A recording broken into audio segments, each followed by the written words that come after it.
Hello, everyone. This is Will. This is Alex. And welcome back to another episode of They Mostly Come Out at Night. Waka. Mostly. God damn. God damn, boy. God damn, dude. Another one fucking for the books. This movie fucking rocked. Oh, this was a ride. And I have to admit, I judged it at first. Well, it had a bit of a shaky start. That's putting it lightly. But, oh boy.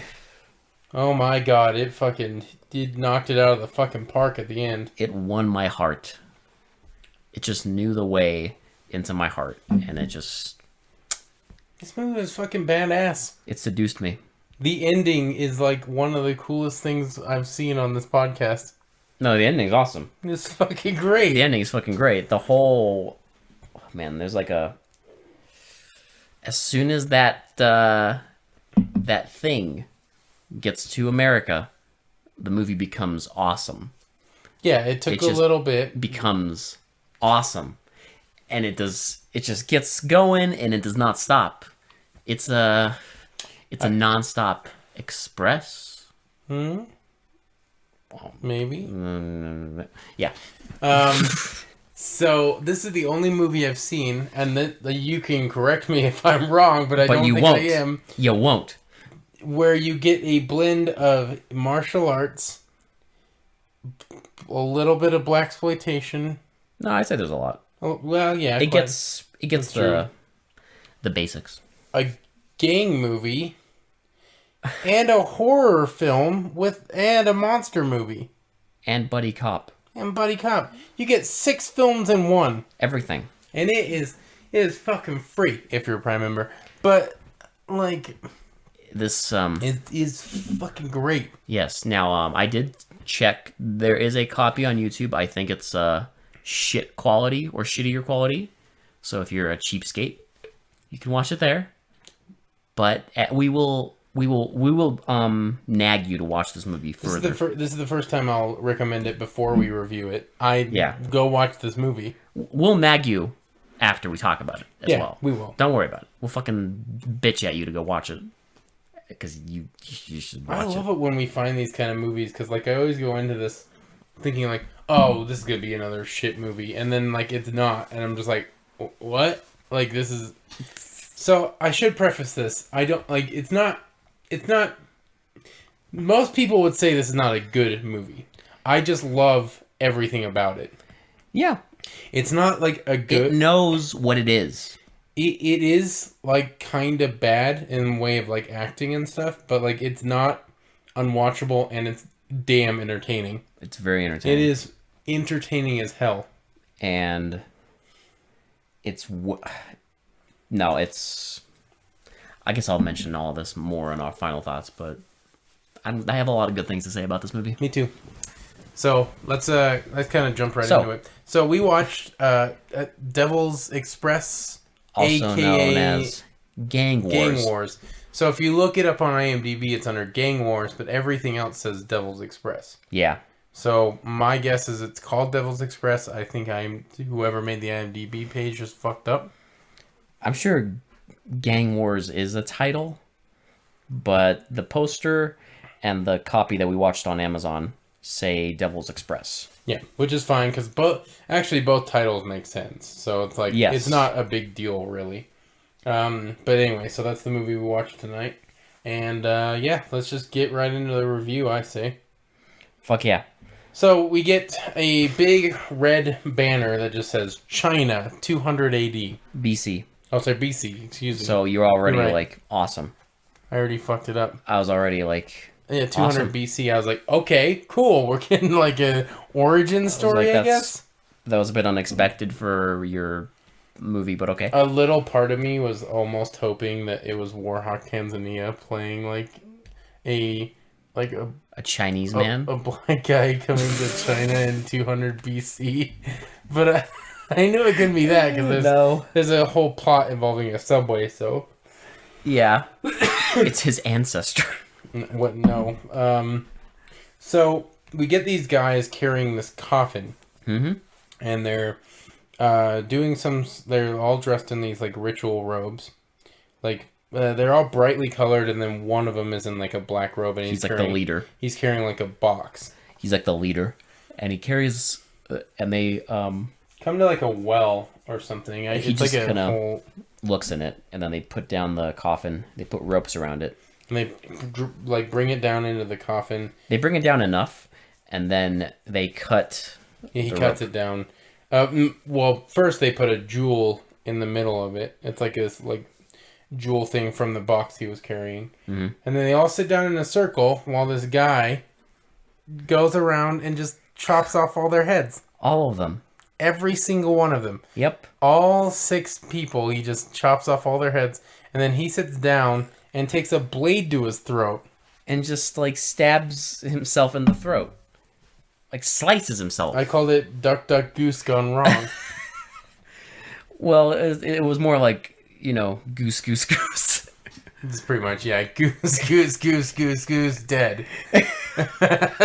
Like, wait a minute, this is... Okay, fine. Oh, I played it wrong. He's like, well, you're changing the rules. I guess I can't quit now. So he chops all their heads off, and then that's it. Yeah. Movie starts. Is this where we get the opening credits? Yes. Okay. And after this... So this is like the opening credits. We see like intercut between a car POV and a subway POV.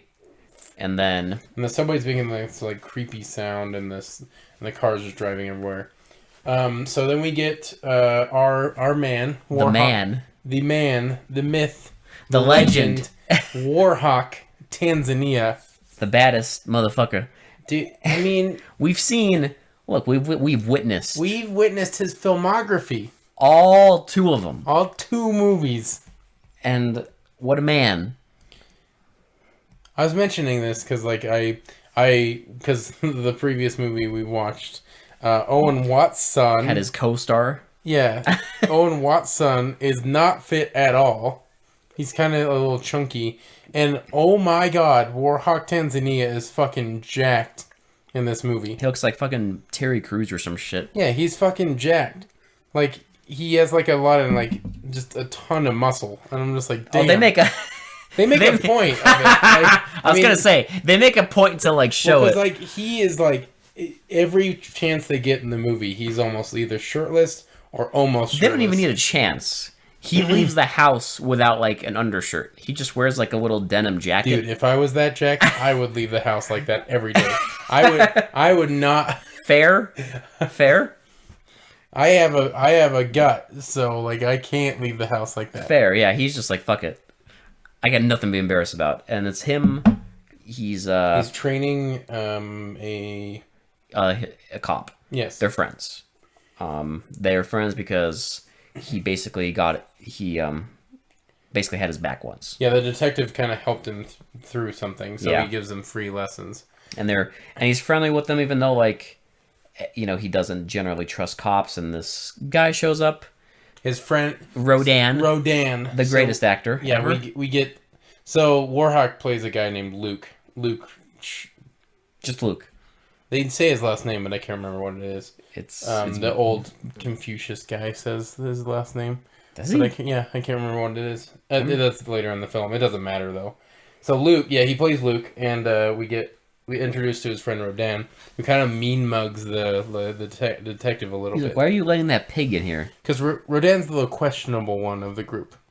Like he's the one who's always getting in shenanigans. He gets in trouble, and he arguably causes the title of the film. Not arguably, he does. He causes the war. He do. Yes, and because Rodin's an idiot, just like this actor.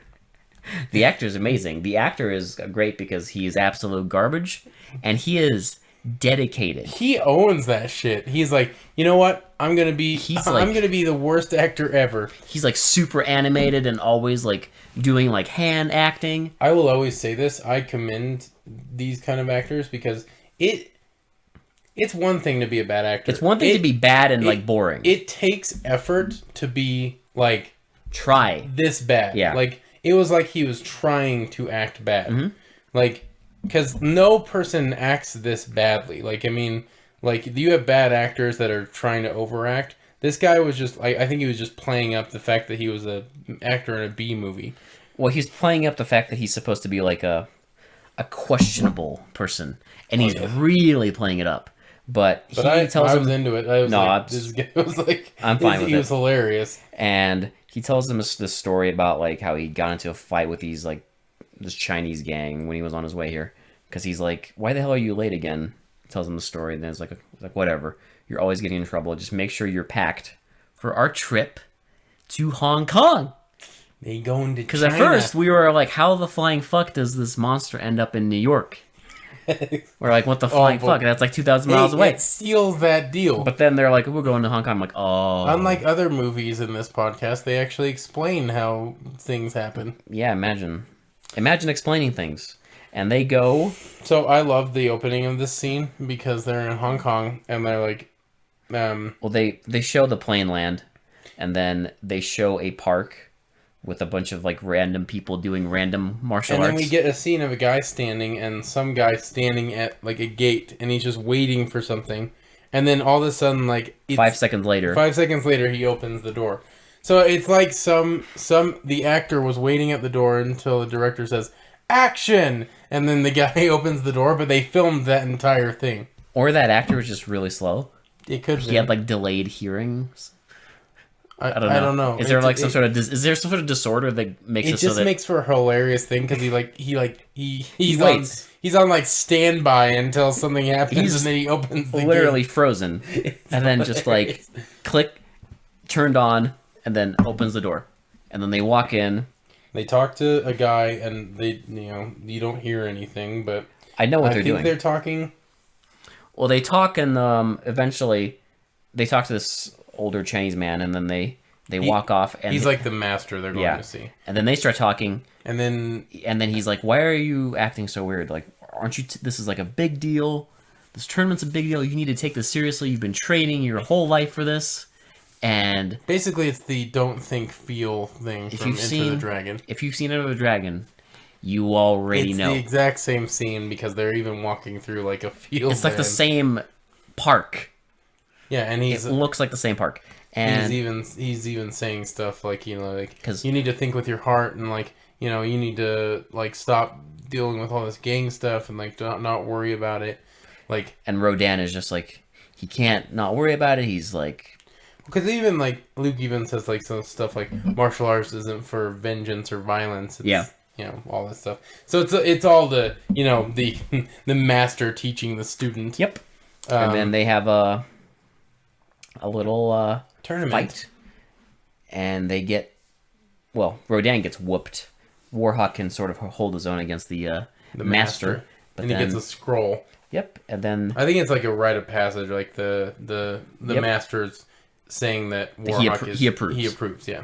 And then they go off into like this forest where Luke can meditate, and Rodin. Don't forget though, we get a voiceover as they're in the little boat, and it's supposed to be the master. Oh yes, oh that's right, yeah. And it's him telling him like how like I'm proud of how far you've come, and now like I just want you to go meditate and blah blah blah. But it's hilarious because it's definitely not an Asian actor. He sounds Hispanic. It sounds like a weird like they're doing a really weird accent. No, it legitimately sounds. It kind of does sound like a It sounds Hispanic. A man with a heavy Latino accent, a heavy Spanish accent, trying to do a Chinese accent. Sort of. In a way. I don't know how to describe it. I hesitate to say trying. It just flat out sounds wrong. And it's wonderful. But it's just like, they needed that scene, I guess. And it was like last minute, they could not find a Chinese actor or an actor that had a Chinese accent. Yes, and they're just so like, they just fuck were it. like, whatever, let's just fucking do it. Fuck it. Jose. We don't have enough time. Do the voiceover. Come here and like just do the voiceover. Who do we got? Do the voiceover. Alright, there we go. We got it. Who do we have on set that's like vaguely foreign? Okay, come here. Do the fucking voiceover. And Warhawk is in the forest. And he sits down, starts meditating. Rodin decides to fuck off because he can't meditate. He can't meditate. He's not patient. He's just like annoyed. So he fucks off and like And he goes skedaddles away through the woods and everything. He finds a skull and he goes, "What's up?" He head nods to it. Yeah, what's up? Just like, "What's up?" And then he goes by and finds the well, and he decides to rappel down it. While Warhawk, grabs the snake. Grapples with us. So yeah, Warhawk grabs the snake, and at that exact moment, the guy ties the rope and throws it down the well. And then Warhawk, after he grabs the snake, he's like, "Wait a minute, Rodin!" And then he was looking for Rodin. At first, I thought he was saying Yodan. No. Like Yodan. No. But no, he's saying Rodin. So Rodin goes down into the well and sees the shiny jewel, and is like, "Fuck it, I'm gonna take this ancient sacred jewel." Yep, and Warhawk finds him and he's like, "What are you doing? Get out of there! Like, we should leave. I don't like this. This place gives me weird feelings." So Rodin rappels up and they leave, and then we instantly, the next scene, we just see a fist burst through the coffin. Through the coffin. And then another, and then it gets up.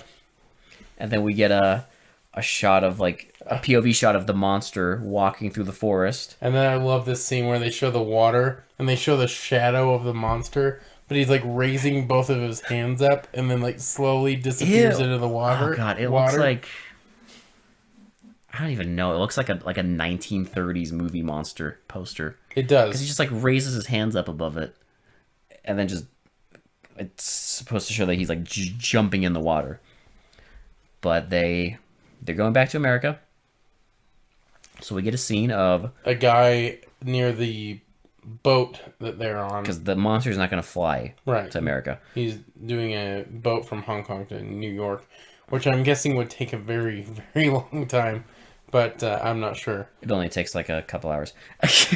And then there's this guy just waiting by where all the shipments are. They're being loaded up on the boat. And he's just there having a smoke. And he starts feeling cold. He gets really cold, so he starts trying to wrap up, and he turns around and he sees something and screams.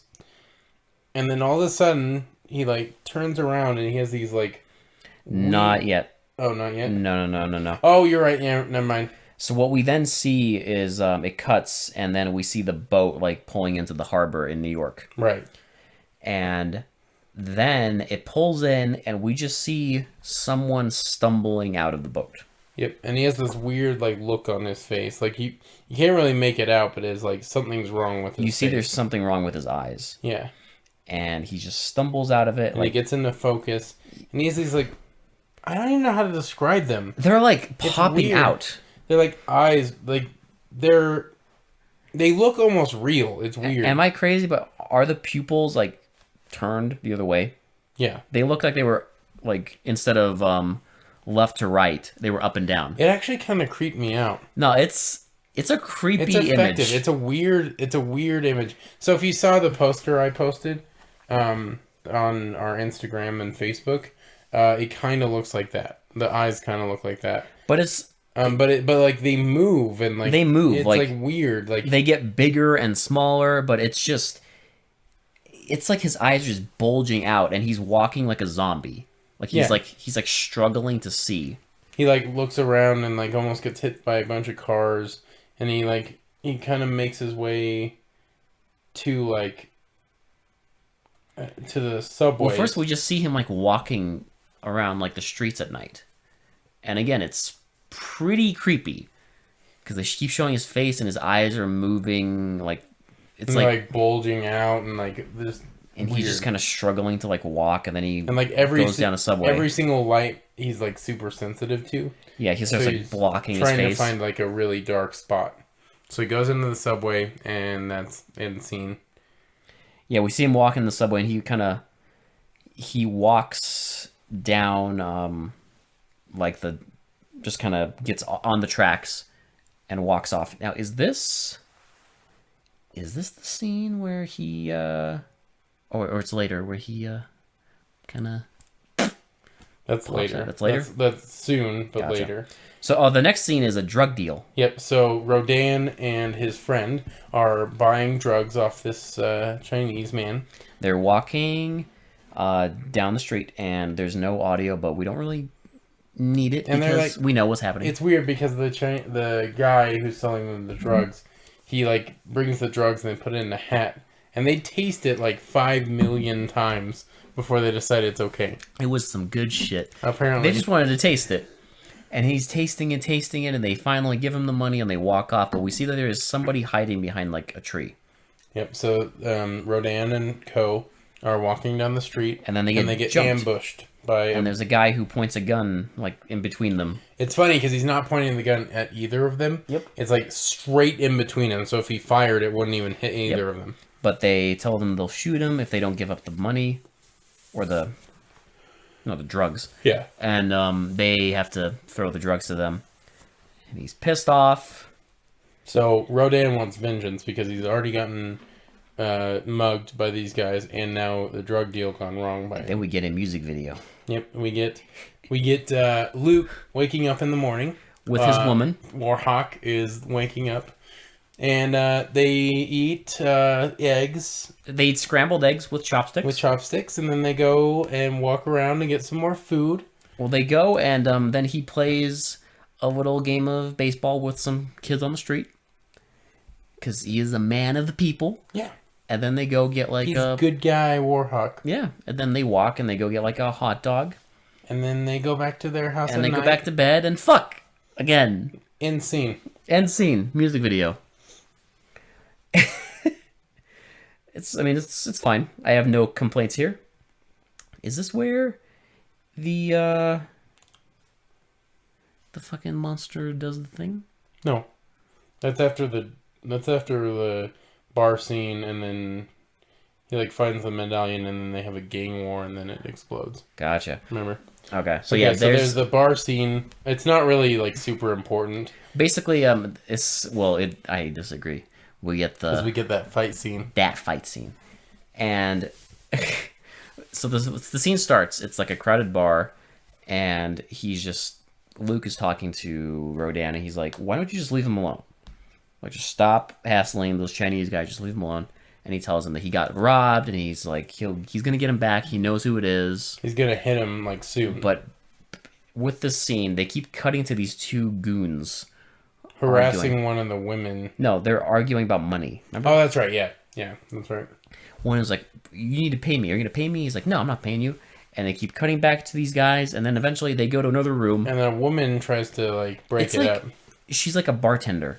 and she's like, "Hey, I told you if you're gonna He's like, keep "If you arguing keep doing like- this, I'm gonna kick you kick out." you out. And he's like, "You're not gonna do anything." And he just kind of shoves her, and she turns around and punches him, and you get a sound of a fucking atom bomb. You know what she did, Adam? Adam, wow.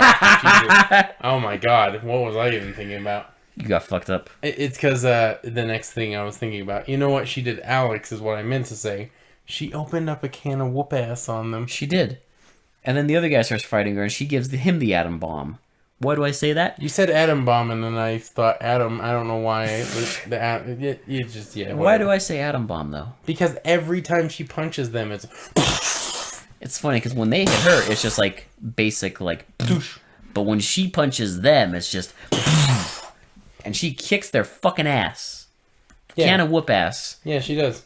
And then they, Luke and Rodin just kind of laugh about it. It's like, well, I guess that'll teach them to pick a fight with a karate master. So now we get a scene of Rodin. He's talking to some goons on like a stoop and telling him like, we're gonna go fight. And it zooms in on the medallion that he's wearing, that he stole, and we see the monster. And it's like it hears him. Yes. It's like hears what's going on, and it starts like freaking out. Let's put it that way. Like rip, it like starts like clawing at its skin and everything. Yeah. And like you see it, like its chest is like bloating, and like it's like stomach is getting distended, and And there's like green slime and blood coming down the arms. yep. And then it slowly is turning back into the monster, Yeah. and then we don't see like the aftermath yet. But then what we do see is an awesome fucking alley fight. So we see It lasts for like 7 goddamn it's minutes. fucking awesome. Rodin and his goons walk down an alleyway and meet up with the Chinese gang. And they have a good old-fashioned fight set to some awesome fucking music. And, yeah. What else is there to say? Nothing. Other than the fact that one of the guys has a sword. And he gets his fucking ass whooped. He can't do it. He has a sword and some guy has a shirt or something. He's not, I It's don't know what the fuck he has. I had no idea. I was trying to figure it out the whole time they were fighting. But he's fighting with it. He's holding something in his hand. Yeah. And I still don't know what it is. I have no fucking idea what it is. The mystery weapon. I have no idea. It's like a video game. Bring your own weapon. One of the guys has This whole movie's like a goddamn video game. One of the guys has a knife that he pulls out. And they fight, and it's not... I'll admit, it's not bad. I mean, they're pulling the punches, but it doesn't look terrible. Yeah, they don't have to speed up the footage. It's not terrible, and it's certainly, they're fast and everything. But they have this fight, and then one of them, he looks at the medallion that Rodin has. And then and then all the Chinese gang starts running away. And they just dip out. And then fuck that. It cuts to the detectives talking about, gang wars and stuff like this. And it's so it goes to the police station, and it's the two cops one of the cops is the one that was Luke's who Luke was trading. Yeah, and he gets a partner out of nowhere, and he's like, he's not even a cop. He's from the complaints department. Like, what are you doing? Yeah, and the guy's just like, look, it's good for you, okay? It's politics. So now we get buddy cop. Buddy cop, and these two... We've had horror and kung fu, now trying to get buddy cop. Yep. These two go down to the subway, and there's a dead body. And they're talking about it, and they think it's connected to gang wars. Yes. Because the guy who's the dead body is a Chinese man. They think it's connected to gang wars. And then he's torn apart, he's completely shredded. And there's a journalist that shows up, and they just fucking shit all over him. Yep. Like a buddy cop movie. Yep, because you have the old, the more seasoned, veteran, wise ass cop, and then the naive new guy. It's great. And the asshole reporter. The jackass reporter who just gets shit on, and he's just desperate for any information. And the cop's just like, no, I'm not giving you anything. Then we get another subway scene. We get a guy running down the subway, and the train door just closes on him.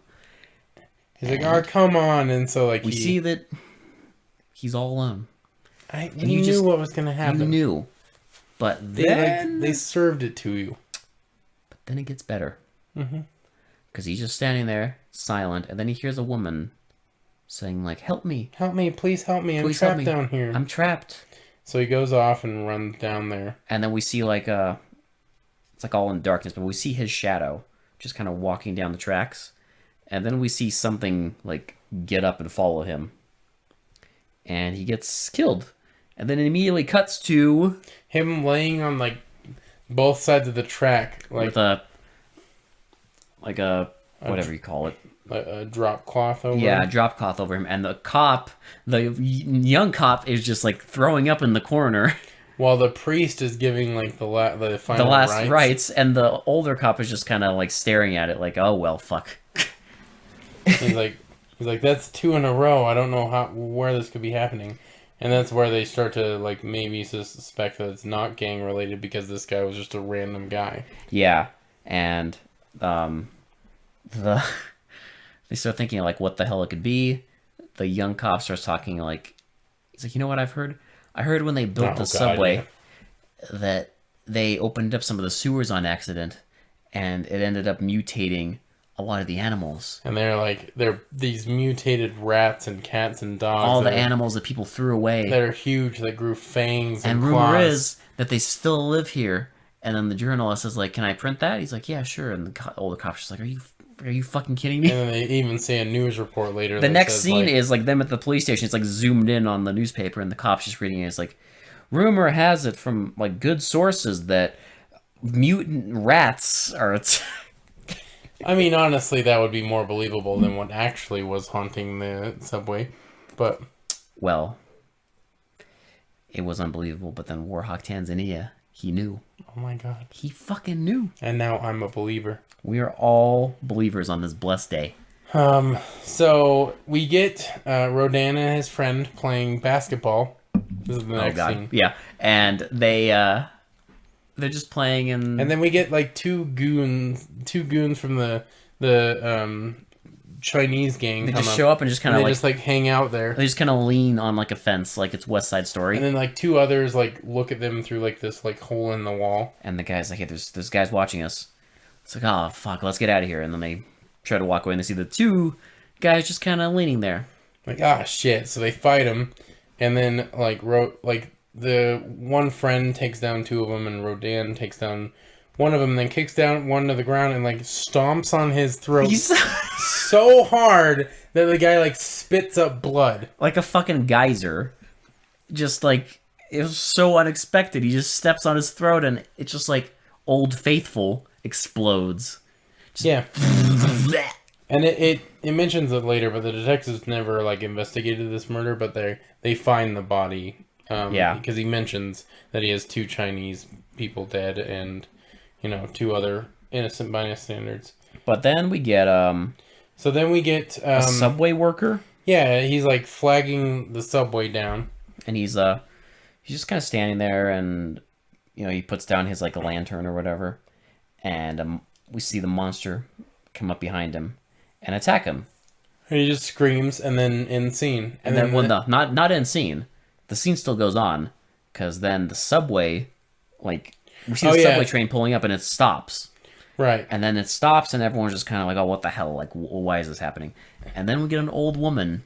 This crazy old woman. Who just walks down the subway. Just harassing every single person. Every single person. Oh, just you're like, pretty. I used to be pretty. I used to be pretty just like you. You know what? I was prettier than you. The whole world's going to hell. What are you smoking, kid? What do your parents think? The whole world's gone to shit, and like all these fucking bums on the subway, and it's dirt everywhere, just like going she has these crazy. Two like giant bags of just random and shit. just everyone she looks at, she says something and harasses them, and everyone's just kind of like looking at her like, oh, fucking crazy old lady. And she keeps walking, and she goes between like the trains. Between the trains, looks over. We get a brief like flash of the body, and she screams and like faints. And then we get a full scene. And then we see the body again. It's only for like 2 seconds. But the dude's head is just gone. His head is just completely lobbed off. And it actually looks kind of like the effects are pretty good. I love this scene. This scene just understands me. Right down to the crazy shit with the old lady that has nothing to do with anything. But I love it. Yeah. It's charming as fuck. And great. The gore, yeah, I dig it. So then the detective and his partner are like, the detective's pissed off because he's like, he wants to get down to the bottom of this. Like, he within like, I'm guessing a day or two. Yeah. He's had like 4 murders already. Yeah. And he's just there. Him and the other cop are sitting in a car eating like burgers. And he's like, you know what? I'm going to go visit my friend.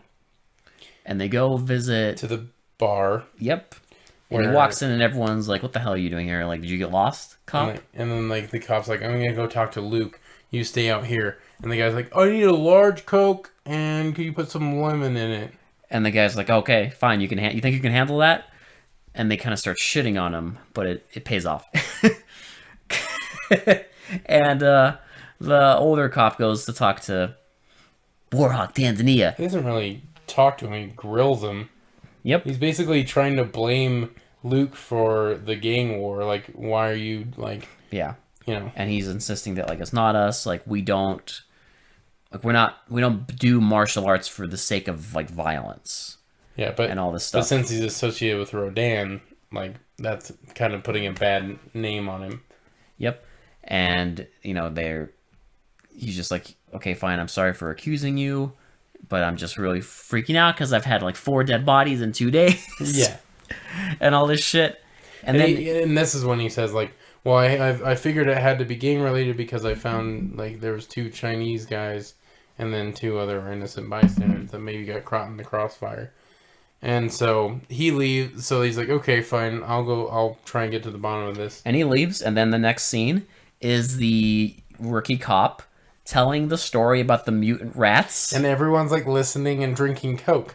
Everyone's just listening to him like intently. And then the cop's like, what the hell are you doing? Like, stop telling them bullshit. Let's go. And he's like, oh, well, I guess I gotta go. And everyone's just like, oh, come on. Yeah, that's great. It's great. Then we get another subway scene. Yep, we get a woman. A woman's like walking up the stairs and like gets attacked by this man who brings her over to like another part of the underneath the stairs. That this scene starts with Rodin leaving the subway. Yeah. And then it transitions to the woman. Yeah. But it's pretty well done. But then she's like walking with a newspaper. And the subway kind of empties out. Everyone leaves. And she keeps walking. And then someone attacks her. And he like pulls her behind the staircase. And like is going to be like, ooh, you're looking really good today. Yeah. And like starts like kind of like trying to kiss her and stuff. And then like she sees something. And he looks behind him. And like gets tripped. And like, well, he doesn't get tripped. We see the monster hand. Oh yeah, just grab his leg and like start like and pull him down. And it slowly drags him down the subway line. Yeah, and then she's freaking out. It just cuts to like her in the police station. She's just telling them like, they're like, okay, what did you see? Can you just tell us what you saw? And she's like, I don't know. It was like a monster. Yeah, some sort of monster. She's all freaked out, crying and everything. And the guy's like, okay, whatever. Then we get another gang fight. Oh, yeah. On the streets. Rodin and his other homie from the B-ball showdown get ambushed in the street, and his friend dies. His friend gets smacked with, like, a cricket bat. That's what it fucking looks like. It is, and then, so he has, like, he's bleeding from the forehead. And then Rodin just fucking books it, and they chase him, like, all down several blocks, and then he finally runs down the subway. And he like jumps on the tracks and just kind of stands there, and he sees that they run away, and then he starts like bundling up. Yeah, because it's cold. Yeah, and then we see like kind of like we kind of get a more of an image of the monster. It's like this really deformed thing. See a little bit of its face, but mostly we see its hands. And it like drags him to like an electrical control panel. It shoves his face, rams his head into this electrical control panel. And just like sparks are flying, and like you just see like his head like shaking like while it's like forcing his like face into it. It's bonkers. And then it pulls away, and even like you can see like some of the fake skin like sticking on. Yeah. It was like kind of disturbing. And we see even more of it because after this, like the cops are there and they're pulling. So he goes to see the friend, the friend of Rodin. Yeah. And he knows that Rodin hangs around with him a lot, so he's like, "Oh shit, I gotta check this out." So he notices the detectives going to the subway, and he sees them pulling a body out. And he's like, "No, it can't be." And so he pulls it back, and we see Rodin's like face, but it's like this weird effect where it's like half of his face is skin, but then the other side is like burned in, like sunken in, and like you see like part of his skull. It looks like he's missing his eye, and it actually looks pretty fucking good. Like it does. Man, it looks really good. I dig it. For the 76 for such a low budget, I think this looks really good. Yeah, no, I dig it. And then he says, "I know who did it. I'm gonna do this my way." He's like, "You're just gonna make this worse by doing this your way." He's like, "No, He's like, it's not them. It's not the gangs. It's something else. There's someone down the subway." And he's like, "No, I know who it is." So he leaves, and he goes and fights more of the Chinese gang. He stands in the middle of the street and kicks the shit out of like 6 goons. Mm-hmm. Then chases one down, and then one of them just kind of stands there, watching his goons get beat up, and then he goes and fights, and he gets beat up because you don't fuck with Warhawk Tanzania, especially when he's on the warpath. Goddamn right. And then he's like, "Tell me who did this before I like smash your face in." Who killed Rodin? He's like, "It wasn't us. We have a code. We don't do this." And he's like, yes, he admits, yes, we did kill the other man, but we didn't do anything to Rodin. And he's like, "I'll show you the truth." It's like, "I'll show you what's happening." And then he takes him to their master, and it's an old man. It's a guy in insane old age makeup. Yeah, and like, I do really weird. And I do mean insane. like different colors, different like. It looks like it's like he's like 200 years old. Yeah, Or seriously. some shit, or it's like he's literally from 200 BC. That's what it looks like. It does not look like any old man ever.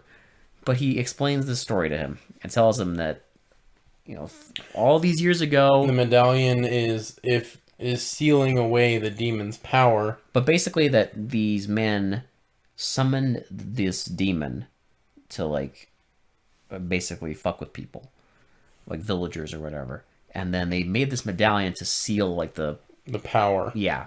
And if it gets destroyed, the demon will be back at full power, which will really fuck shit up. So basically saying that like, yes, it's even with how strong it is now, it could get worse. Because he will be invincible if the medallion is broken.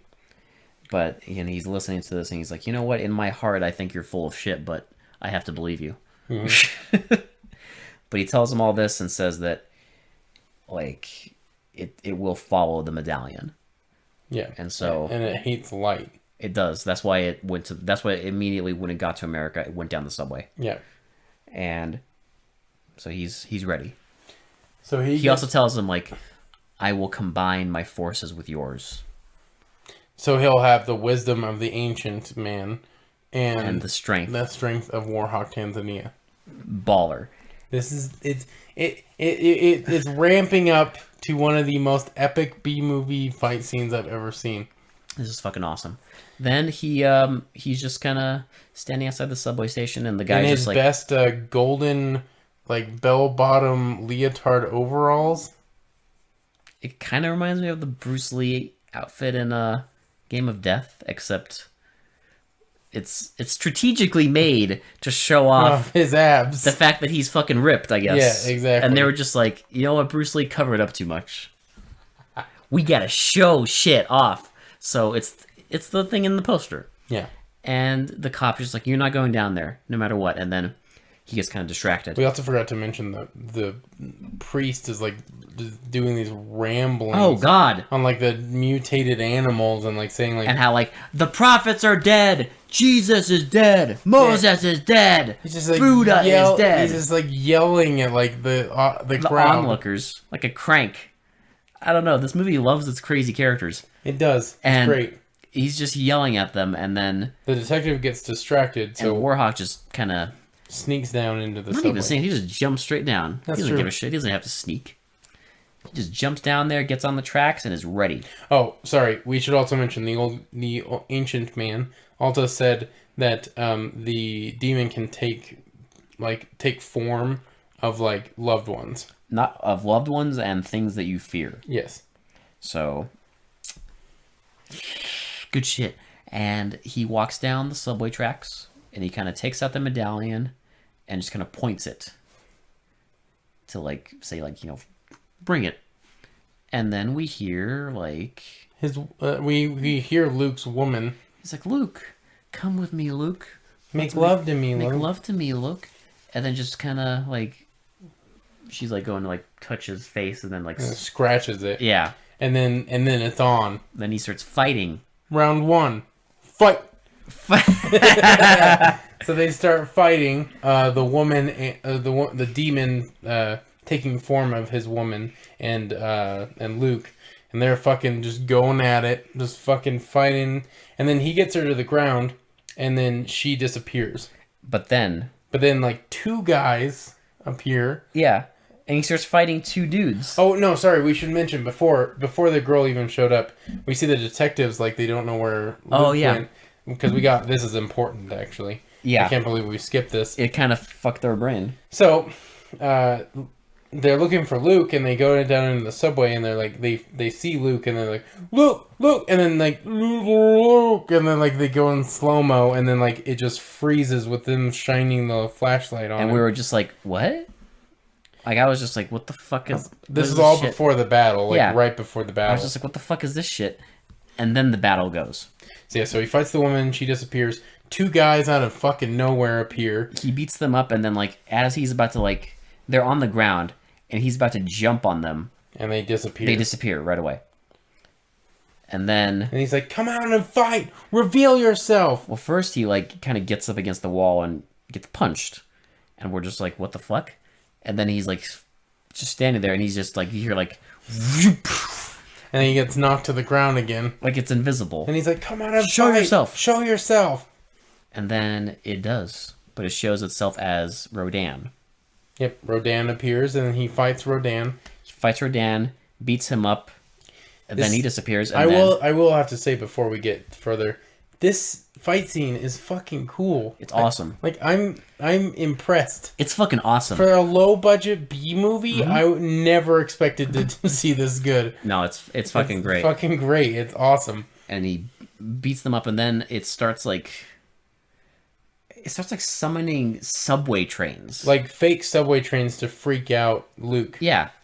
Because he keeps like dodging them, but like nothing happens. And it's kind of creepy because the subway trains are empty except for one like silhouette of a guy in the window. Mm-hmm. Like he's the only one, and then it's an empty subway train that's trying to like run him over. Yeah. And he keeps missing it, and then Luke looks at the medallion and he's like, okay, I gotta try this. And like he opens it again and like shines it into the demon's face, and the demon is finally revealed. And it's like, it's a fucked up monster. Yeah. It looks like, it's almost like a fucking like mix of like a zombie and like fucking creature from Black Lagoon. Mixed with like Swamp Thing. Yeah. And he starts fighting this thing. And it almost gets the upper hand and can like shock him. Oh yeah, it like grabs his throat like, and just like yeah, it can like shock him, it can incapacitate him. And he finally like, you know, they tussle around, they like do martial arts shit, and then he finally gets it to the ground and like lifts its head up and starts breaking its neck. And makes it look at the light from the detective's flashlight. Oh yeah. And as they're frozen, and it screams, and then Luke is just in the subway, and the detectives and everyone get unfrozen. So basically, they fought in a suspended time reality. So the demon took form of Luke's. The demon froze time. Took form of Luke's lover. Two guys from the Chinese gang. I don't even know who the fuck they were. I don't either. He took form of fucking Rodin. He took form of like 5 subway trains. And invisible. And then he finally was invisible and could fuck up Luke like by shocking him and incapacitating him. Explain to me what other movie has that kind of fucking fight scene. After all, yeah, with blaxploitation and martial arts and buddy cop shit movie and like, horror and a little bit of comedy too. Like fuck everything. This movie is life. This movie hit the fucking jackpot of all B movies. And frozen time shit. Like, and then the time one freezes, then he's just in a hospital. And everything's like cool.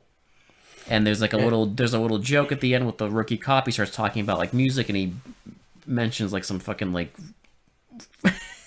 I don't remember how he mentions, but he mentioned like some super like, I'll just say this, like white artist. Yeah. And everyone just kind of laughs. And then before this, there was also a joke. He was like talking about like, let's play tennis.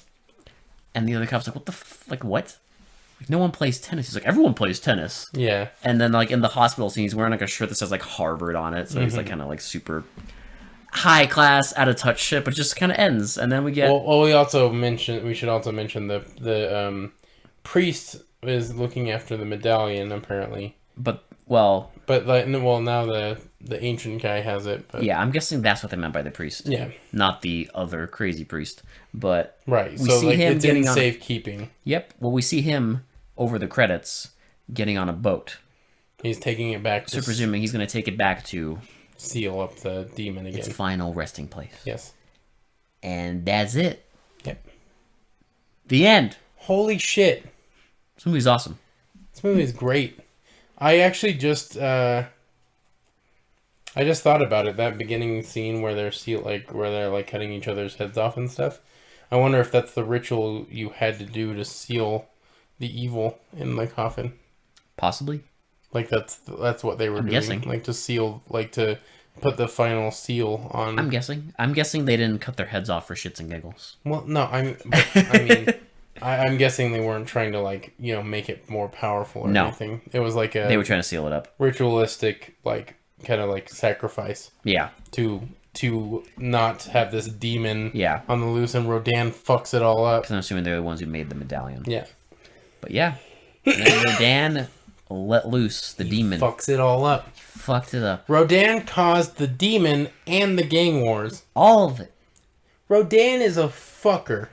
He caused both titles of the movie Yes. to occur. Matter of fact. He did. He caused all kinds of problems. That's all it takes. So he's the main villain, I guess you could say.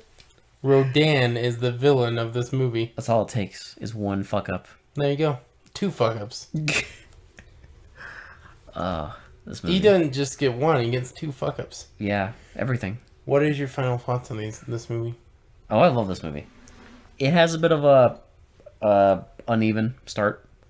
First, I don't know, 20 minutes are kind of just, kind of generic. Just typical, like, kung fu blaxploitation Not bullshit. much, like, there's not much fun.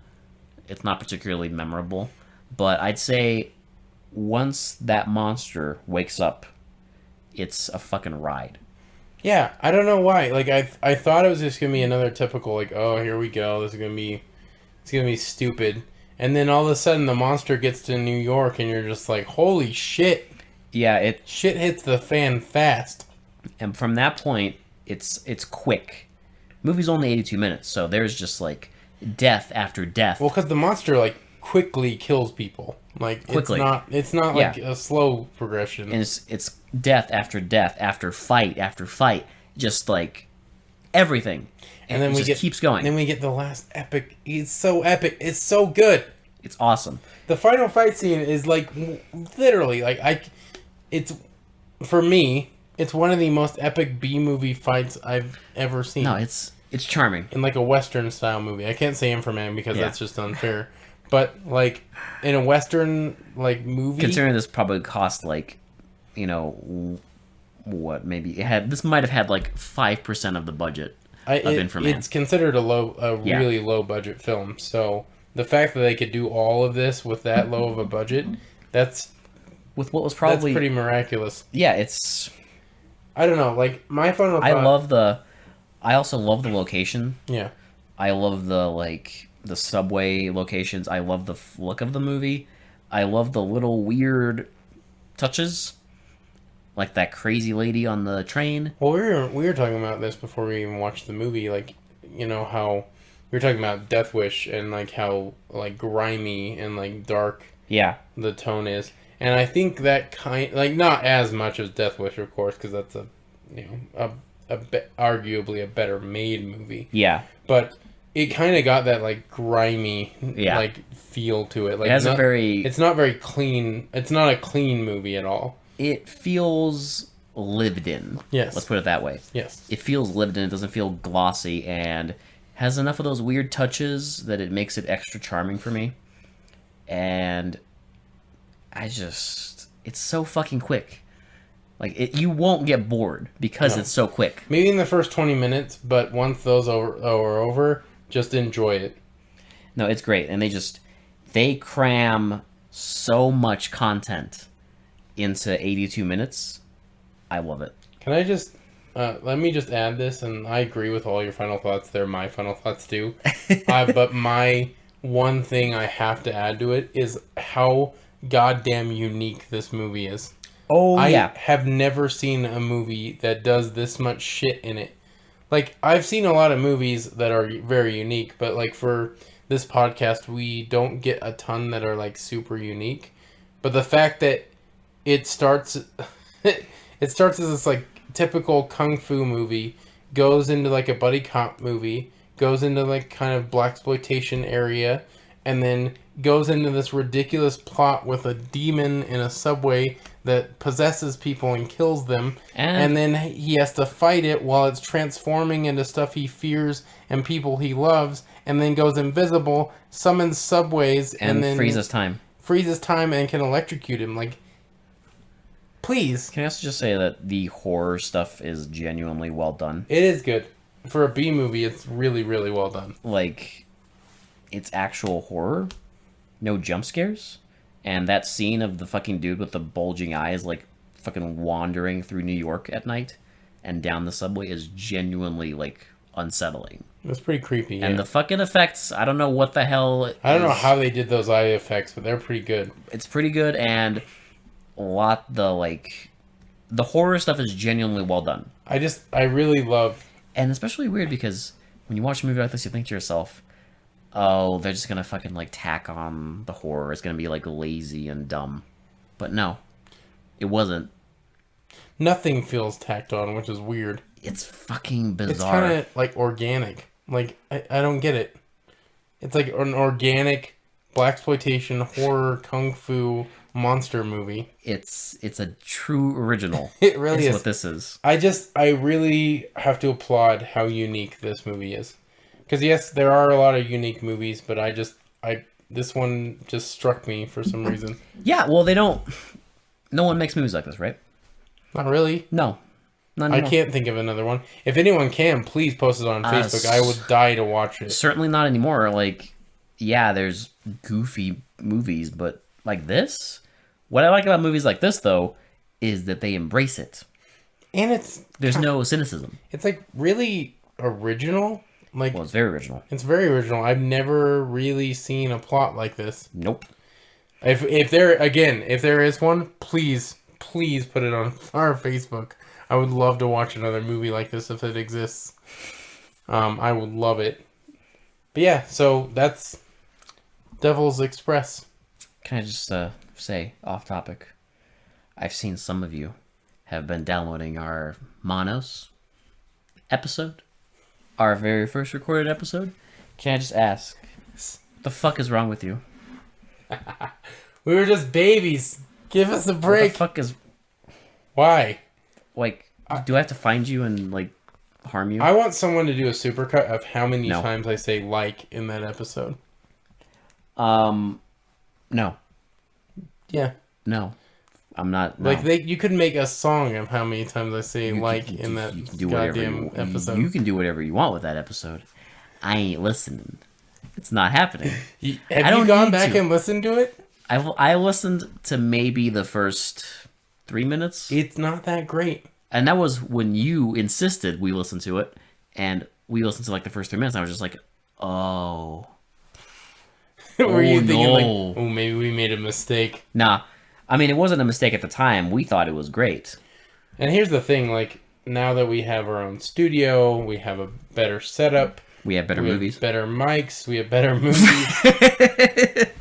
We're about to get even better mics. Like, we're getting really official. I thought you were going to say we're about to get better movies, and I was going to call bullshit. No, well, mics, not movies. Dude, I know this podcast. Okay? I know what's coming. Dude, I knew what I was getting into when that big, Yes. Yeah, we've been hinting on that for a minute. We're not going to reveal it yet, because we're not super close. But we're gonna drop it on you like a fucking. Yep, we will. We won't even announce it before it happens. We're just gonna start doing it. So no, we're gonna drop it on you like a bad case of fucking gonorrhea or some shit. Yeah, it's just gonna be like you're gonna expect another movie, and then we're just. Yeah, you're gonna expect another movie, and then you're gonna be like, "Oh shit, I got it." You're like, yeah, they're gonna do another 1976 movies, and then bam, cancer. And then they'll be like, "Oh fuck, AIDS." Yep. So be prepared for that whenever it happens, and we're not gonna tell you. So it's gonna be like that famous line in Tommy Wiseau's epic masterpiece, The Room, when the woman says, "Well, I got the results. It's definitely breast cancer." So in this case, it's gonna be like, I don't know, brain cancer. So, like, don't worry, we will still do the movies. We will still do the normal movies in addition. Yeah, well, yeah, we're not going to stop the podcast, but we will just. But we have a surprise coming for everyone. We'll mix it up. Yeah, just this once. So please treasure this because we're doing this mostly to get it over with. Because it's like a confessional. You know, some of us confess to a priest because I don't know, you jerked off too much. Some of us confessed to a podcast because we watched a certain man's films. I felt dirty saying films. Yeah, films makes them sound too official. Things? Yeah. Things. Okay. Things. His things. His garbage piles. His yeah. Anyway, that's coming soon-ish. So it'll come when it comes. Don't worry. But another announcement. It's almost February, Alex, and you know what that means. Fuck off. You know what that means. We have another live stream coming up. Take cover.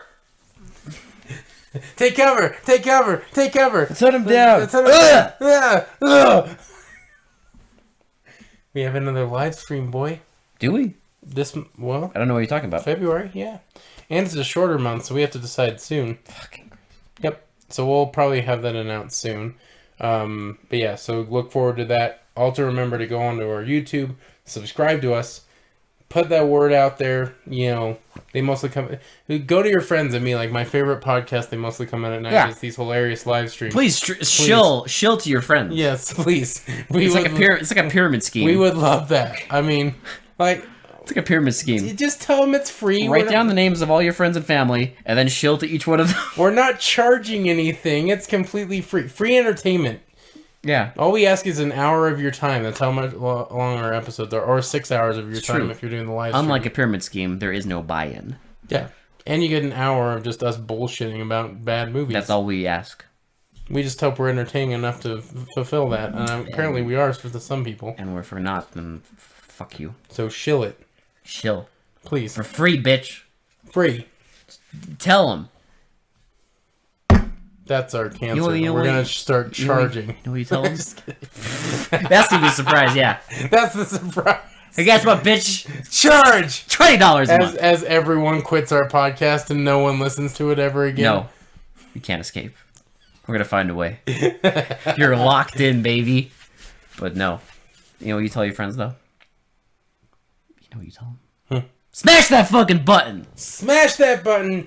Fucking just crack that goddamn bell! Just hit that fucking subscribe button, bitch! Take a fucking sledgehammer to your computer smash it! And just smash that fucking subscribe! Yeah. And hit the bell. After you gently subscribe to us on YouTube, smash the fucking computer! And then go on Podbean and fucking follow us there so you can see all of our stuff, or iTunes. So I can see you! Google Play, fucking Stitcher, fucking do it. Just go follow us on everywhere. You know what? Be a mad lad and just fucking follow us on every single social media thing we have. Make a fucking account everywhere. We want to see it everywhere. Then share that shit. And then tell them. And tell them to repeat the same process. Yes, please. For they mostly come out at night. This has been Will. This has been Alex. And we will talk to you all later. Bye. Bye. Waka waka waka waka waka waka waka waka waka waka. Duck, duck, goose gone wrong. Waka waka. Oh shit. Duck, duck, duck, duck, goose. Goose, goose, goose, goose, goose. Oh shit, what No, I don't know what to do with myself. I've never played Goose like this before. What? Okay, I guess we can't change the rules. Cut my head off! Bye!